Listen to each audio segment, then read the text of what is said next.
오늘 이 저녁 시간 함께 읽을 하나님의 말씀 욥기 23장 8절에서 10절까지의 말씀입니다.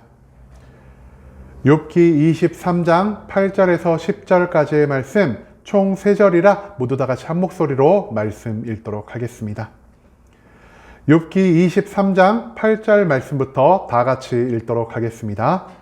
그런데 내가 앞으로 가도 그가 아니 계시고 뒤로 가도 보이지 아니하며 그가 왼쪽에 일하시나 내가 만날 수 없고 그가 오른쪽으로 돌이키시나 배울 수 없구나.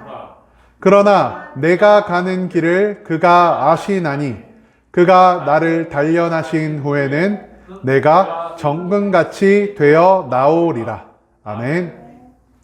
오늘 이 시간 우리는 하나님을 향한 확신이라는 제목을 갖고 오늘 우리가 읽은 하나님의 말씀 함께 나누는 시간 갖도록 하겠습니다. 고통 가운데에서 우리가 가지고 살아가야 할 신앙생활의 표본을 가르쳐주는 욥기 그 23장의 말씀을 갖고 함께 나누는 시간 갖고 있습니다. 오늘 본문 말씀 속에서 우리는 하나님 한 분만을 계속해서 바라며 살아가는 욥의 모습이 무엇이었는지에 대해서 배울 수 있게 될 것입니다. 그렇다면 모든 고통과 괴로움 가운데에서 욥이 보인 삶의 태도가 무엇인지 오늘 본문 말씀 한 절 한 절 찾아보며 함께 알아보는 시간 갖도록 하겠습니다. 먼저 본문 8절 말씀에서 성경 이렇게 기록합니다. 그런데 내가 앞으로 가도 그가 아니 계시고 뒤로 가도 보이지 아니하며. 이 8절 말씀에서 욥은요 계속해서 하나님을 찾고 있는 모습을 보이고 있습니다. 욥은 그의 기도가 응답되지 않고 고통의 시기가 길어지고 있을 때에도 친구들의 조언을, 나의 힘과 능력을, 세상의 도움을 의지하지 않는 모습을 보이고 있습니다. 즉 주변의 여러 가지 유혹이 욥을 움직이고 욥을 하나님께서 멀어지게 하고 욥에게 거짓된 회개를 촉구했음에도 불구하고 욥은 그 어떠한 유혹과 시련에 절대로 흔들리거나 넘어지지 않았다는 사실을 우리는 앞선 욥기의 말씀 가운데에서 계속해 찾아볼 수가 있다는 것이죠. 한치 앞을 보지 못하는 고통과 괴로움의 상황 가운데에서 욥은 하나님 한 분만을 찾아 나아가고 있습니다. 하지만 지금의 상황 어떻습니까? 욥이 앞으로 가도 하나님을 찾아볼 수가 없고요.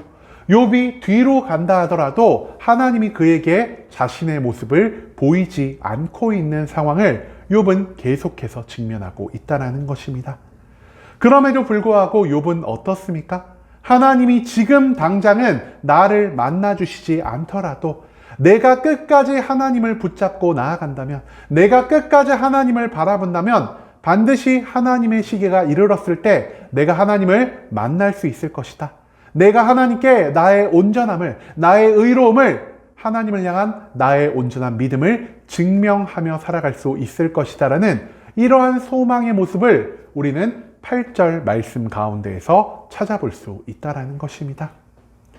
그 다음 이어진 9절 말씀에서 성경은 이렇게 기록합니다. 그가 왼쪽에서 일하시나 내가 만날 수 없고 그가 오른쪽으로 돌이키시나 배울 수 없구나 라고 말입니다.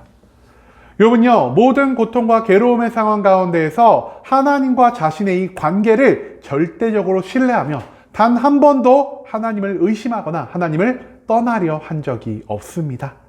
욥은 내가 죄를 짓지 않았음을, 그리고 하나님을 향해 보이는 이 믿음을 하나님 한 분만은 온전히 아실 것을 확신함으로 언젠가 반드시 하나님과 나 사이에 있던 이 오해가 풀려 하나님이 다시 한번 나를 건져 올려주실 것이다. 하나님이 다시 한번 나를 회복시켜 주실 것이다라는 이 확고한 믿음을 가지고 살아가였던 사람이었다는 사실, 그것을 우리가 또한 잊지 말아야 한다는 것이죠. 하지만 욥의 이런 온전한 믿음에도 불구하고 그는 여전히 이유를 알 수 없는 심판 가운데에서 매일매일 고통을 받고 있었다는 사실을 우리가 또한 잊지 않을 수 있기를 소망합니다. 그뿐 아니라 하나님은요 욥의 모든 기도, 그 온전한 마음을 가지고 세상의 어떤 것도 바라보지 않고 오직 하나님 한 분만을 바라보므로 탄식함을 통해 처음부터 끝까지 계속해 기도해 나간 그 욥의 기도에 단 한 번의 응답도 하지 않고 있다는 사실을 우리는 앞선 욥기의 말씀을 통해서 찾아볼 수가 있다는 것이죠. 심지어 욥은요, 나 혼자만 하나님을 경험하지 못하는 상황, 내 주변에 있는 모든 사람들은 마치 하나님께 응답을 받고 마치 하나님을 경험한 것과 같은 그러한 환경 가운데 놓여 있었던 것 같습니다. 그렇기 때문에 오늘 본문 말씀에서도 욥은 이렇게 말하죠. 그가 왼쪽에서 일하고 계신다. 그가 오른쪽으로 돌이키고 계신다라고 말입니다. 이 말은 무엇을 의미하겠습니까?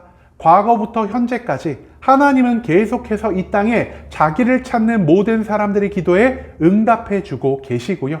하나님은 과거부터 현재에 이르기까지 자신의 능력을, 자신의 자비를 구하는 모든 사람들에게 하나님의 살아계심을 매일매일 보여주시는 분이라는 사실을 우리가 이 9절 말씀 가운데에서 다시 한번 발견할 수가 있다는 것입니다. 그렇기 때문에 욥은요, 지금 좀 궁금증이 생겼습니다. 왜 모든 사람들에게는 하나님의 응답을, 하나님의 자비와 능력을 보이시면서 왜 나에게만은, 왜 하나님을 끝까지 바라며 하나님 외에 다른 어떠한 것도 의지하고 있지 않은 나에게는 하나님이 응답을 하시지도 자신의 능력을, 자신의 모습을 보이지도 않으시는가라고 말입니다. 만약에 하나님이요, 이 세상 모든 사람들에게 자신의 능력을, 자신의 응답을 보이지 않으셨다면 오히려 욥은 그것으로 인해서 조금 위안을 얻었을 수도 있겠습니다. 왜냐? 하나님은 원래 그런 분이시라고 생각하면은 마음에 조금 편해짐이 찾아올 수 있기 때문입니다.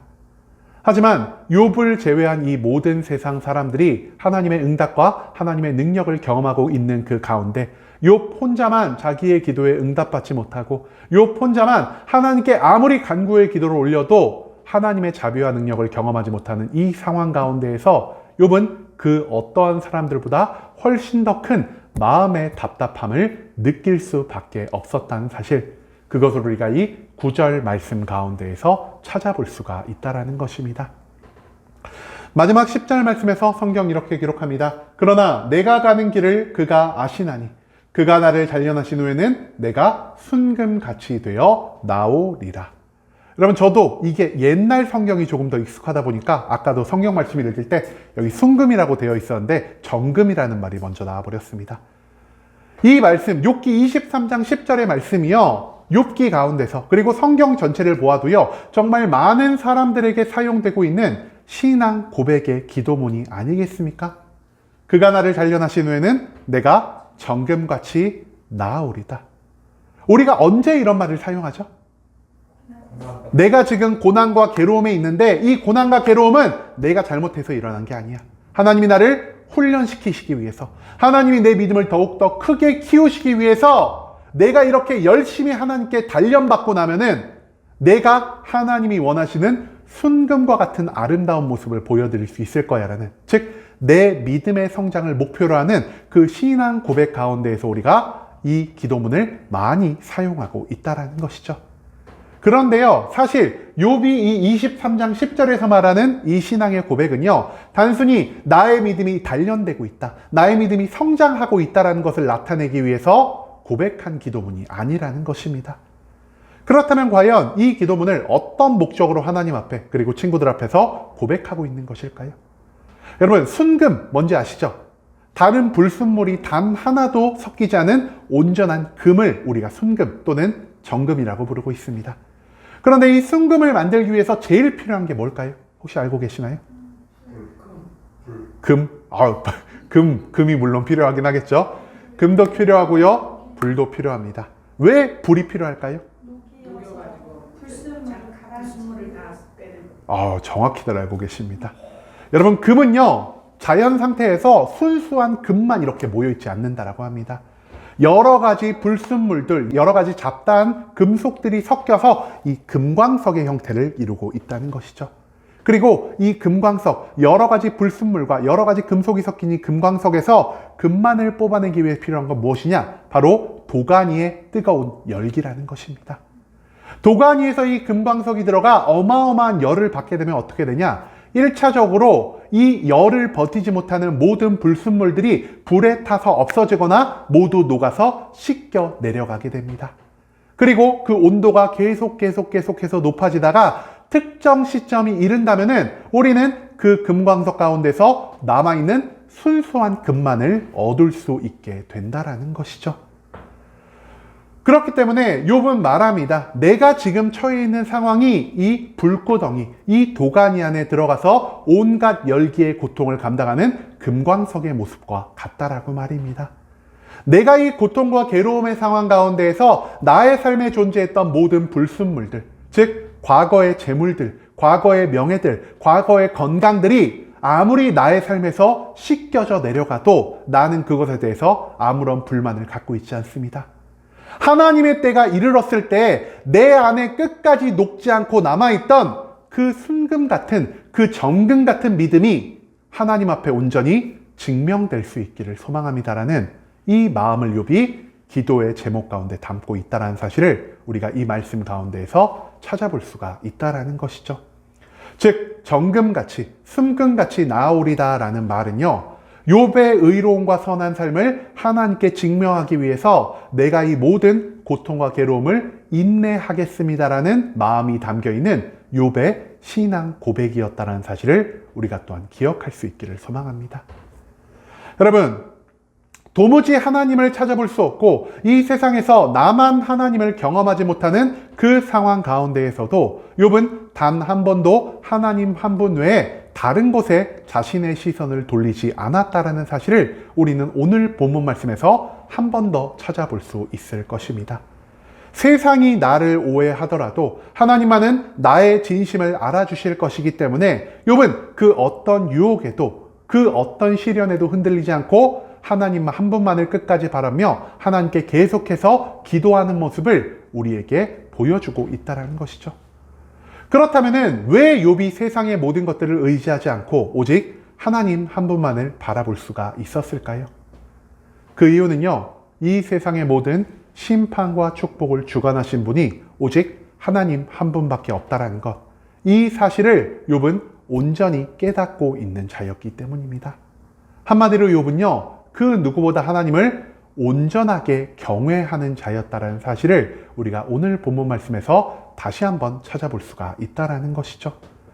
그리고 욥은요, 나를 사랑하시며 나를 향한 관심과 은혜를 멈추지 않으시는 그 하나님께서 반드시 하나님의 때가 다가왔음을 확신하고 하나님의 때에 내가 나의 온전한 믿음, 나의 정금 같은 믿음을 하나님께 증명하기만 한다면 나의 모든 고통과 괴로움이 단 한순간에 씻어 없어질 수 있다는 것을 확신하며 살아가는 자였다는 것. 그렇기 때문에 그 모든 상황, 그 모든 고통과 괴로움 가운데에서 다른 모든 것들을 포기하더라도 하나님 한 분만을 믿는 온전한 믿음, 순금 같은 믿음을 욥이 절대 내려놓지 않고 살아갔다는 사실을 우린 또한 오늘 본문 말씀 가운데에서 찾아볼 수가 있다는 것입니다. 내가 잠시 하나님의 응답에서 멀어졌을 때, 하나님이 모든 상황 속에서 나에게만 자신의 능력과 자신의 모습을 보이는 것 같지 않으실 때에도 끝까지 하나님만을 바라며 이 세상 다른 무엇에 시선을 돌리지 않았던 이 욥의 모습을 우리가 닮아갈 수 있기를 소망합니다. 그 모든 고통과 괴로움의 시간 가운데에서 하나님의 때가 이르렀을 때 욥이 그랬던 것처럼 우리도 내 안에 있는 변치 않고 흔들리지 않는 이 온전한 믿음, 순금 같은 정금 같은 믿음을 하나님께 보일 수 있는 완전한 신앙 생활을 할 수 있기를 소망합니다. 이제는 우리도 하나님에게서 눈을 돌리지 말고 고통 속에서도 죄를 저지르지 말며 매일의 기도, 매일의 말씀, 매일의 찬양의 그 모든 것들을 통해서 우리 안에 있는 믿음을 정금같이 온전히 지켜나가며 살아갈 수 있는 순복음 함께하는 교회 모든 성도님들이 될 수 있길 간절한 마음으로 소망하겠습니다.